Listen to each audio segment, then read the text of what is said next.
Although it is now looked upon as a modern classic, Wes Craven's Scream had a rough time making it to theaters unscathed. By the mid-1990s, the horror genre was practically dead, with villains like Freddy Krueger now played for laughs rather than scares. After viewing a documentary about the serial killer Danny Rawling, struggling screenwriter Kevin Williamson was inspired to write a screenplay for a horror film, a task which he completed in a matter of days. With a bidding war ensuing between major competing studios for his script, which was at this time titled Scary Movie, Williamson eventually sold it to the recently formed production company Dimension Pictures, which was founded by Bob and Harvey Weinstein.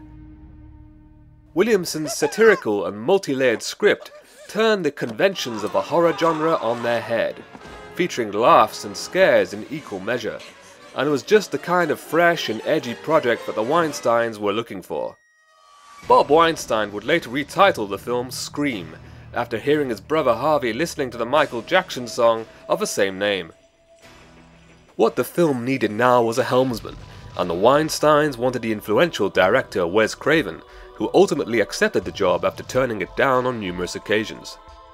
Shooting took place between April and June of 1996 on a $15 million budget, and upon its release during the Christmas season of 1996, Scream got off to a slow start. It would ultimately go on to become a major sleeper hit, staying in theaters for 31 weeks and ultimately taking $173 million at the worldwide box office. Horror was back in a big way. I'll be right back! But getting Scream into theaters in the United States was a tough ride, as Wes Craven repeatedly clashed with the American censors, the MPAA, over getting the film rated in a timely fashion. Scream needed an R rating, which allows anyone under 17 to attend with adult supervision, in order to maximize profits. But the censors were reluctant to yield to this right from the very start. Scream was radical and daring, and the MPAA didn't quite know what to make of it. As Wes Craven stated in 2011, "A lot of times the MPAA just said to me, it's just too intense, take the intensity back." After completing his final director's cut and submitting it to the MPAA for a rating, the word came back to Craven that Scream was an NC-17, an adults-only rating that would severely limit box office takings. Whilst many countries in the world have widely embraced adults-only classifications for films without issue, including the United Kingdom and Australia, the NC-17 rating in the United States is still very much maligned and seen as the kiss of death for mainstream Hollywood films. Despite the MPAA's initial response, Craven stood his ground and refused to make any cuts to his film. But Bob Weinstein was not content to release Scream with an NC-17 rating, and Craven reluctantly agreed to make cuts to attain an R rating. Speaking about his feelings on the MPAA's methods, Craven stated, "It's very, very lengthy, very expensive, your budget is disappearing, and you're at the end of post-production. You're usually in mix, so all the editing is done, and now you're fighting this thing and they're asking for changes. It went on for weeks." In total, he would end up submitting 9 versions of Scream to the MPAA before an R rating was finally awarded. It's very difficult making a film of this sort, where you're really going into the dark side of humanity, because the MPAA sort of looks at every film as propaganda for the good life, and if you go really into the dark side of the way human beings are, they get very upset and say, well, this is going to push some kid over the edge, which I don't believe. The MPAA informed the makers of Scream that 6 key scenes in the film contributed to an NC-17 rating, and all of these would need altering if an R rating was to be awarded. Their main issue was scenes that featured blood and gore in motion.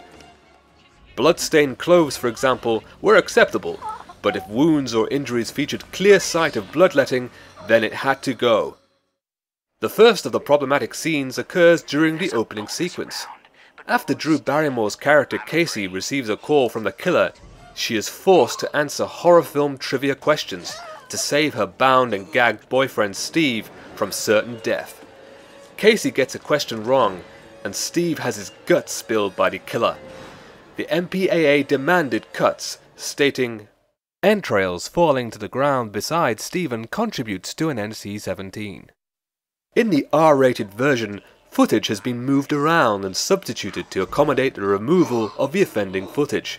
The scene plays off of the facial reaction of Steve, his head rolling backwards as he dies, followed by a brief wide shot of Steve's lifeless body. In the NC-17 version, however, we have a shot of Steve's intestines pouring out of his stomach, which is then followed by the footage of Steve's head rolling back that was repositioned for the R version.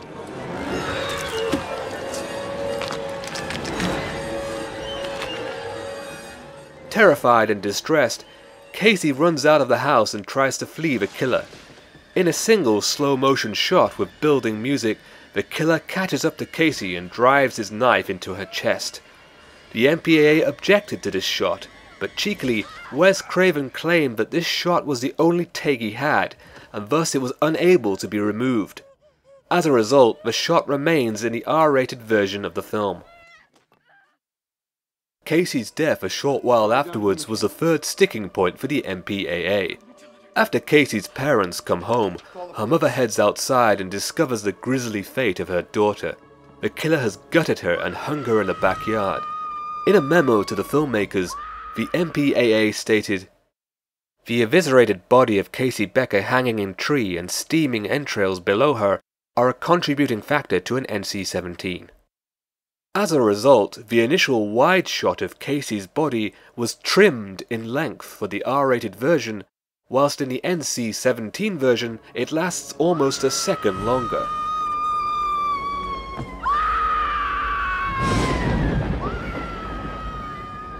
Additionally, a moment later, the tracking shot towards Casey's body was reduced in length by speeding up the footage, which creates a somewhat crude-looking effect.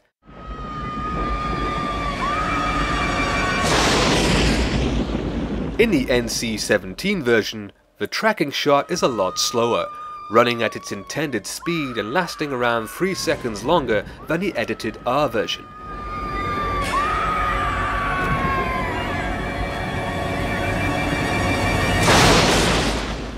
For almost an hour, other scenes of violence in the film are untouched, but a curious change was demanded by the MPAA in Reel 9. When Tatum runs into the killer in a garage, she tries to flee him by crawling through a pet flap in the automatic garage door. As a result, the killer raises the door and crushes Tatum's head against the doorframe as the door reaches its apex. In a memo to the filmmakers, the MPAA stated, "Garage door death of Tatum too violent and gratuitous." This change seems rather unwarranted, as both the R and NC-17 versions play with very little difference between them. The NC-17 version only runs marginally longer, showing the actual crushing of Tatum's head for just a few more frames.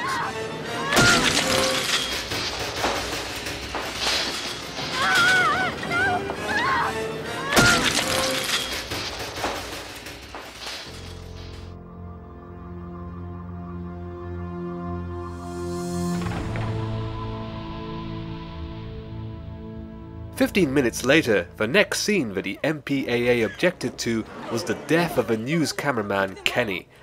As Kenny leaves the news van in a panic, the killer appears and slices Kenny's throat.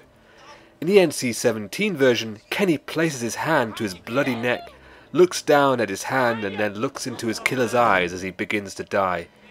The MPAA were having none of it, stating, "Kenny's slit throat and actor reaction to death is too disturbing." Wes Craven felt that the scene was important and argued that it should not be altered, that the act of murder should be disturbing. Nevertheless, the scene was trimmed for the R-rated version, retaining the initial slashing of the throat but cutting away before Kenny properly reacts to it.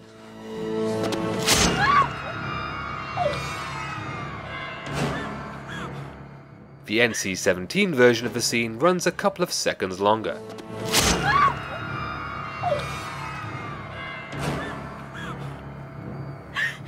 The finale of the film was the main source of problems for the MPAA, and was the first scene in Scream that they cited as being problematic after their initial viewing of the film. The kitchen scene and ensuing moments of carnage are far too violent bloody and extensive. Craven would make 2 changes to this scene to appease the MPAA. The first occurs around 94 minutes into the film, when the 2 killers, Billy and Stu, take turns stabbing each other.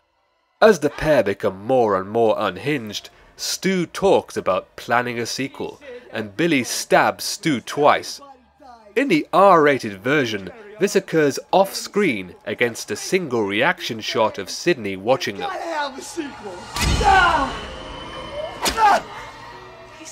In the NC-17 version, however, we actually see Stu being stabbed both times on camera, with the reaction shot of Sidney appearing only briefly in between the 2 stabbings.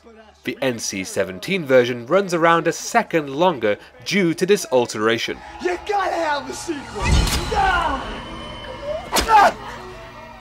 The final change in the film occurs a few seconds later, when Billy tells Stu to get the gun from the kitchen counter. In the R-rated version, we have a static cutaway to a shot of Stu's hand fidgeting, as Sidney's father is seen lying on the kitchen floor. And I'll untie Pops, okay? Now! In the NC-17 version, however, a different cutaway shot is used.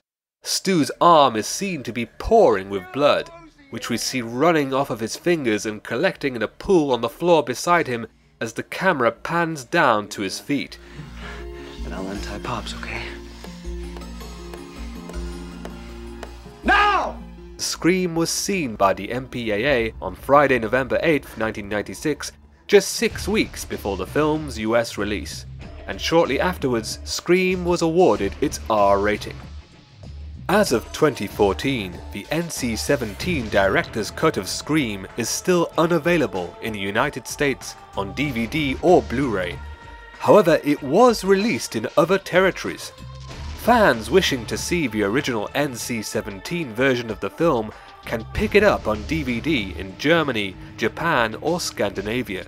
The Japanese disc includes both the R-rated version and the NC-17 director's cut. Nice solid R rating on our way to an NC-17.